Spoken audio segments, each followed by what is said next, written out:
Selamat malam, selamat malam. Selamat datang di Midnight Live. Dan selamat untuk Persib Bandung yang menjuarai Liga 1. Tidak terasa hari ini kita sudah masuk ke episode 22. Jadi langsung saja kita mulai. Inilah Midnight Live.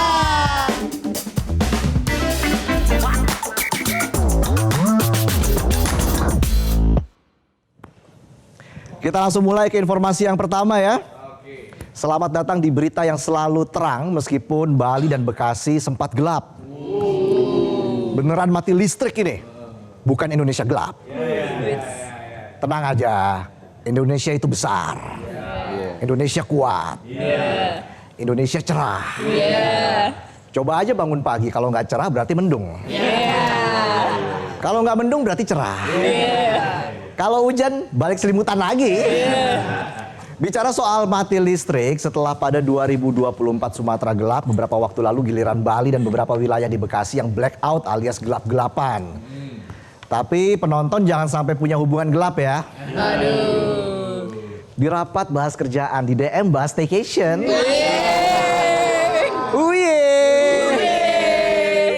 Jadi ceritanya begini ceritanya. Di balik mati listrik massal terjadi pada 2 Mei kemarin, PLN bilang penyebabnya adalah gangguan transmisi 150 kV antara Pemaron Gilimanuk. Bahasa teknisnya kabel capek, pengen istirahat. Kabel aja istirahat. Penonton udah lembur nggak kayak kaya. Sama saya juga. Bayangin pulau wisata internasional, tempat bule yoga, nikah, healing, malah blackout. Turis kan bisa jadi mikir apakah ini bagian PLN goes to sleep? Tapi tenang, PLN gak selamanya ghosting. Setelah blackout selama kurang lebih 5 jam, sistem di Bali akhirnya berhasil dipulihkan 100%. PLN buktikan bahwa walau sering bikin gelap, mereka tetap bisa balikin kondisi. Kalau penonton saya yakin bisa balikin duit, bayar utang maksudnya. Besok utang lagi. PLN bilang kita kerahkan segala upaya. Warga pun bersyukur meskipun sempat panik karena kulkas mati, es batu cair, dan frozen food berubah jadi emotional damage. Plus macet di mana-mana. UIA, UIU, EO. Lanjut ke Bekasi, blackout juga terjadi di beberapa wilayah.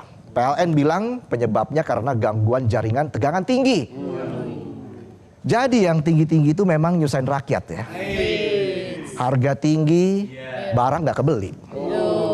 Tegangan tinggi bisa bikin listrik mati. Jabatan tinggi suka janji-janji bikin emosi. Tapi netizen Bekasi tetap positif thinking. Ibaratnya ini bentuk empati PLN buat yang punya hubungan gelap. Biar sama-sama gak ngeliat masa depan. Untuk urusan di beberapa wilayah di Bekasi, PLN lagi-lagi cepat tanggap. Kayak gebetan yang WA. Mama lagi di luar kota nih, kamu ke rumah ya. Pas sampai rumah ada bapaknya. Main catur. Kementerian SDM juga turun tangan. Katanya investigasi dulu. Padahal rakyat lebih butuh jaminan kapan lampu nyala terus. Bukan on off. Kayak mau resign gak jadi. Mau resign lagi gak jadi. Gitu aja terus sampai pensiun ya. Pertanyaan besarnya kok bisa kejadian blackout terjadi berkali-kali. Lah aku nanya saya, enggak tahu saya. Kata pengamat direksi PLN harus dievaluasi. Sepakat, ingat rakyat nggak minta listrik gratis. Yang penting murah dan menyala terus, menyala listrikku. Minimal kalau mati lampu atau kalau mau mati lampu gitu ya, kasih notif dulu biar nggak kaget. Senang nih penonton ya. Jadi terima kasih PLN sudah nyalain listrik lagi. Tapi tolong jangan sering-sering bikin rakyat gelap gulita. Bukannya takut hantu. Rakyat cuma takut masa depan segelap mati lampu. Ya sayang, seperti mati lampu. Gimana suara saya? Biasa aja kan? Bisa aja saya. Au. Oke, kita lanjut lagi ke berita yang selanjutnya. Kalau di Bali sempat gelap karena listrik padam, di Jawa Barat ada terobosan yang niatnya bikin masa depan anak-anak nakal jadi lebih terang. Niatnya loh ya, nggak tahu hasilnya gimana. Jadi anak-anak sekolah yang nakal di Jawa Barat nggak lagi dipanggil guru BK, tapi langsung dilatih tentara. Katanya biar disiplin, nggak banyak gaya dan lebih punya jiwa bela negara. Ini mataku, mata kiri mataku, mata kanan mataku, mata-mata. Gimana?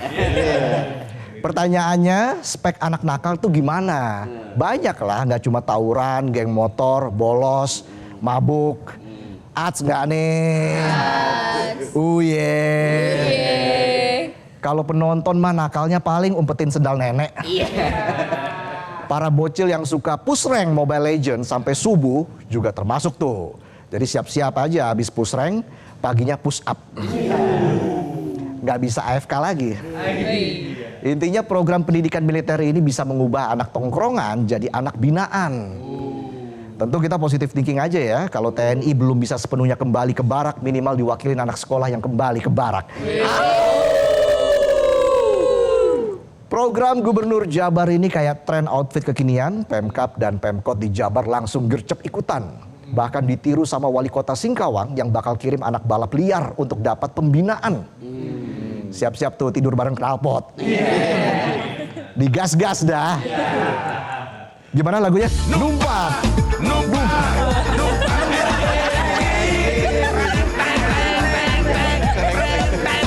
Gak kuat saya beneran. Numpak RX King. Teng. Oh gitu ya lagunya ya. Maklum anak Gen Z. Generasi Zorro. Antonio Banderas. Kita lanjut ya. Anak sekolah sekarang sudah puyeng gara-gara PR numpuk, Google Form tiap hari, belum lagi disuruh bikin PPT. Sekarang ditambah pelajaran baris berbaris, push up, dan bangun pagi. Bukannya refresh, tambah stres. Aku overthinking, ingin healing ke barak. Meski mendapat dukungan Pemda, bahkan bakal ditiru Pemkot provinsi lain, program ini juga mendapat kritik keras dari Komnas HAM yang menilai program ini melanggar Undang-Undang Perlindungan Anak. Sementara itu pengamat pendidikan menilai program ini bisa jadi stigmatisasi. Karena begitu anak balik ke sekolah bukan disambut perubahan, tapi dicap kenakalan. Apalagi mungkin bisa dikucilkan. Dikhawatirkan juga anak-anak nakal yang dikirim ke barak justru bisa menimbulkan geng baru. Bayangin aja nih ya, geng motor, tukang tawuran, anak insom, semua barengan dikumpulin satu tempat. Apa iya pulang-pulang langsung well behave? Atau nanti justru malah bikin geng baru? Nama gengnya All Star Kenakalan.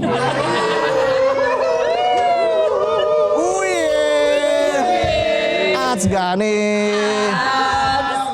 Disiplin itu penting, tapi anak nakal itu bukan musuh negara. Mereka butuh pendekatan, bukan tekanan. Jangan sampai trauma dibungkus dengan kata-kata pembinaan. Itu sama aja kayak gebetan yang bilang, jam 11 malam aku nganter mama dulu ya ambil rapor adek. Gak taunya tembak langit. Gimana lagunya?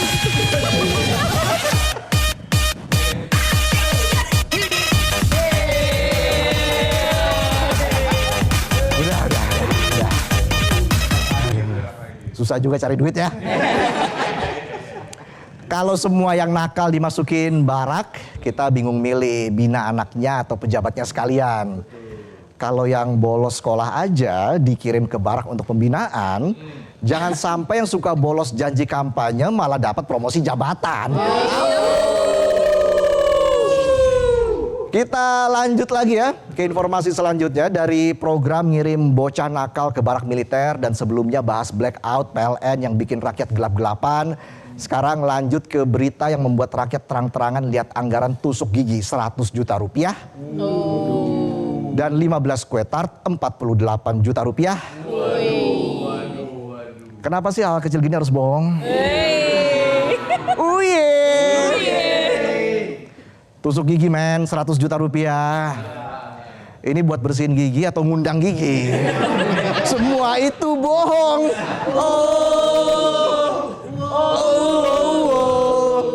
Tusuk gigi 100 juta, bukannya bersihin kotoran yang nyangkut di gigi, tapi malah bikin rakyat sakit hati. Dan yang lebih manis dari janji saat reses ada 15 kue tart seharga 48 juta rupiah. Kuenya dari tepung atau dari emas antam nih? Bayangin 15 kue tart, 48 juta rupiah. Kesenjangan ulang tahun. Tapi tenang, anggaran aneh itu udah dicoret sama Gubernur Sumatera Utara Bobi Nasution. Yang datang kayak temen di tongkrongan, gak ikut makan tapi ngitungin bilnya. Pas lihat bil langsung kaget.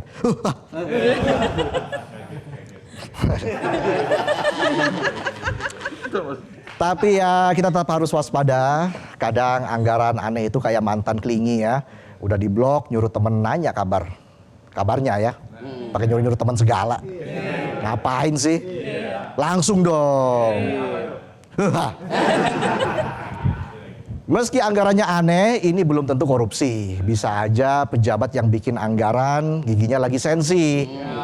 Pas bikin anggaran keselip titipan jadi salah isi. Atau mungkin tartnya harus gluten free, rendah dosa dan anti kritik.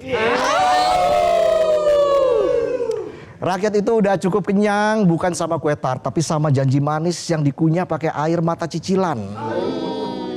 Dan ingat rakyat itu mirip emak-emak dasteran nunggu flash sale, sabar tapi hafal harga-harga. Jadi kalau ada anggaran aneh jangan harap rakyat nggak ngeh. Semoga tusuk gigi dan kue tartnya bisa direvisi pakai logika biar nggak cuma bersih mulutnya tapi juga bersih hatinya.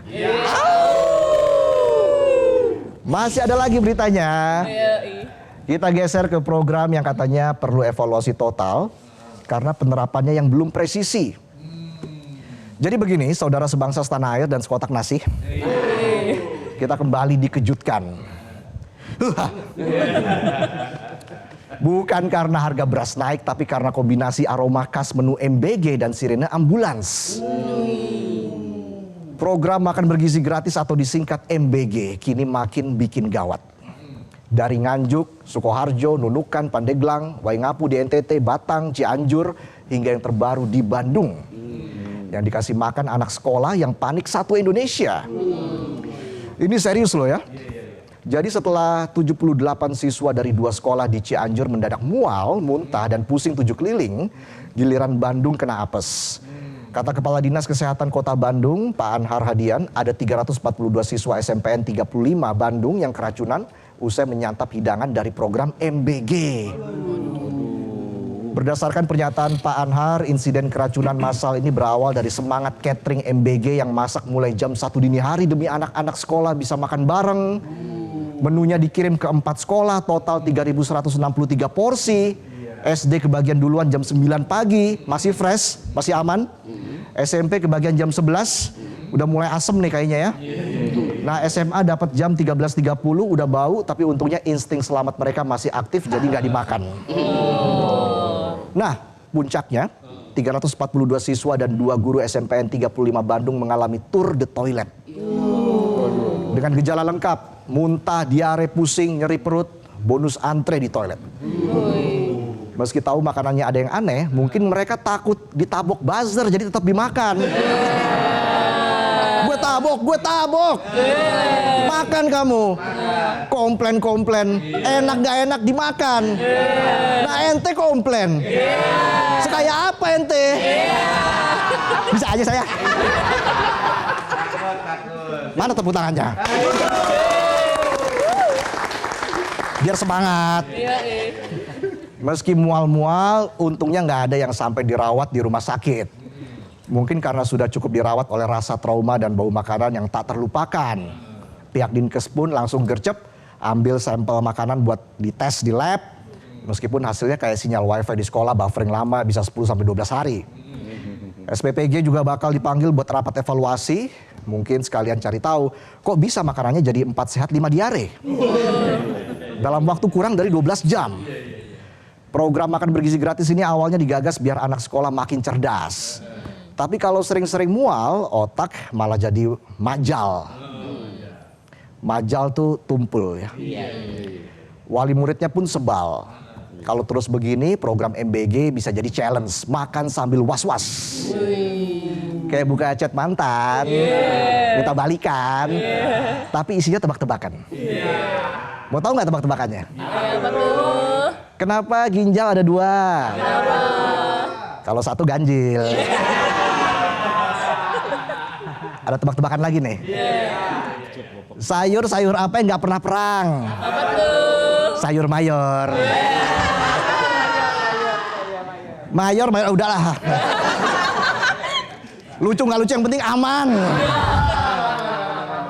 Setelah program MBG bikin ratusan siswa bergizi plus muntah plus diare plus trauma, Presiden Prabowo geram dan langsung evaluasi di Hambalang.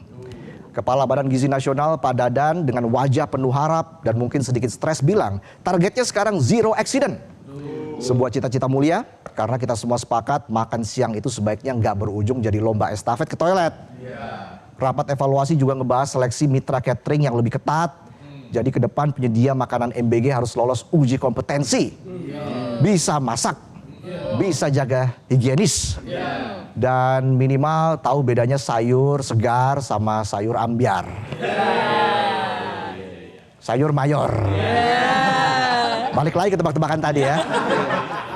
Jangan sampai makanan anak-anak itu freshnya cuma pas di foto buat Instagram. Tapi pas dimakan aromanya udah kayak percintaan toksik. Bikin mual, pedih di perut dan akhirnya nyesel pernah nyoba.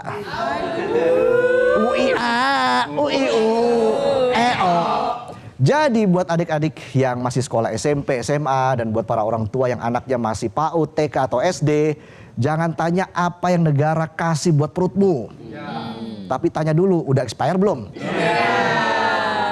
Gizi itu penting, tapi lebih penting lagi masih sehat setelah makan. Jangan sampai di benak anak-anak, MBG malah jadi mual bareng, gengs. Sekali lagi dong aunya. Ya, itulah sajian pembuka kami di Midnight Live. Selanjutnya kita akan ngobrol bareng Aumania di luar negeri. Midnight Live goes to international. Jadi tetaplah di Midnight Live.